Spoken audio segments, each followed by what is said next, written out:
Hi welcome back friends. நாம் இன்றைக்கி மொறுமொறுன்னு கிறிஸ்பியான ஒரு சிக்கன் கட்லெட் செய்ய போகிறோம். வாங்க எப்படி செய்கிறதுன்னு பார்க்கலாம்.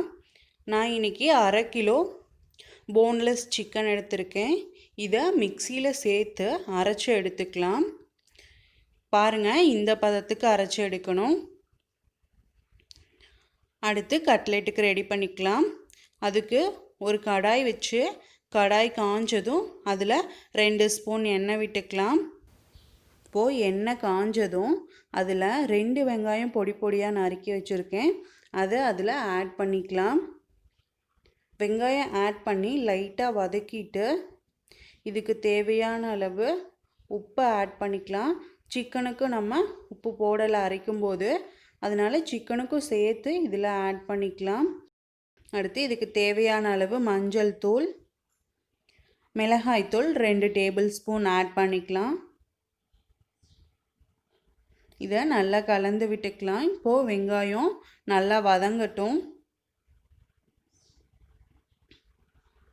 இப்போது வெங்காயம் நல்லா வதங்கிருச்சு. இப்போது அரைச்சி வச்சுருக்கிற சிக்கன் நம்ம ஆட் பண்ணிக்கலாம். சிக்கனை நல்லா வேக வைக்கணும். நான் இன்றைக்கி பிராய்லர் சிக்கன் எடுத்திருக்கேன், அதனால் சீக்கிரம் வெந்துடும். சப்போஸ் நாட்டுக்கோழி எடுக்கிறவங்க ஃபஸ்ட்டு வேக வச்சு அப்புறமா அரைச்சி எடுத்துக்கோங்க, அப்போ தான் வேகும். இப்போ பாருங்கள், ஓரளவுக்கு வெந்துருச்சு. இதை நல்லா வேக வரைக்கும் ஓட்டி விட்டுட்டே இருக்கணும். இப்போ நல்லா வெந்ததுன்னா நம்மளுக்கு முட்டை பொடி மாசு இருக்குது இல்லையா, அந்த மாதிரி பதத்துக்கு வந்துடும். இப்போ பாருங்கள், நல்லா வெந்துருச்சு. இப்போது இதை அடுப்பிலிருந்து நம்ம இறக்கி ஆற வச்சுக்கலாம். சிக்கன் ஆறுனதும் ஒரு பாத்திரத்துக்கு மாற்றிக்கலாம். இப்போது அதில் 2 ஸ்பூன் இஞ்சி பூண்டு பேஸ்ட், 2 உருளைக்கிழங்கு வேக வச்சு நல்லா மசிச்சு எடுத்துக்கோங்க, அதையும் இதில் ஆட் பண்ணிக்கலாம். அடுத்து பொடி பொடியாக நறுக்குன கருவேப்பிலை தழை, நீங்கள் கொத்தமல்லி இலை இருந்துச்சுன்னா அது கூட ஆட் பண்ணிக்கலாம்.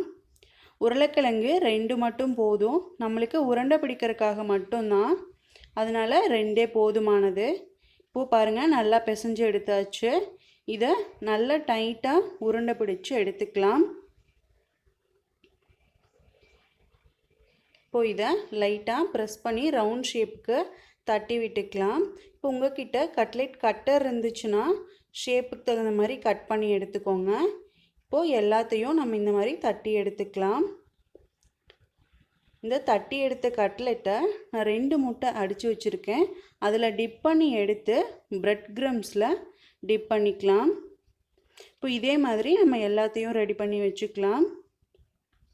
நான் இன்றைக்கி சாலோ ஃப்ரை பண்ண போகிறேன், அதனால் 4 ஸ்பூன் எண்ணெய் விட்டு எண்ணெய் காஞ்சதும் நம்ம ஒன்றா இதில் போட்டு ஃப்ரை பண்ணிக்கலாம். இப்போ பாருங்கள், 2 மினிட்ஸில் ஒரு பக்கம் வெந்துருச்சு.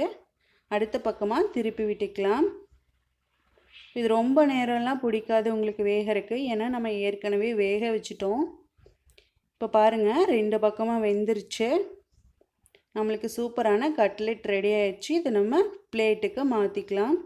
இப்போது இது டொமேட்டோ சாஸோடு சாப்பிடும்போது ரொம்ப டேஸ்ட்டாக இருக்கும். செஞ்சு பாருங்கள், கண்டிப்பாக உங்களுக்கும் பிடிக்கும். பிடிச்சிருந்தால் லைக் பண்ணுங்கள், ஷேர் பண்ணுங்கள், எப்படி இருந்ததுன்னு கமெண்ட் பண்ணுங்கள். மறக்காமல் சப்ஸ்கிரைப் பண்ணுங்கள் ஃப்ரெண்ட்ஸ். தேங்க்யூ.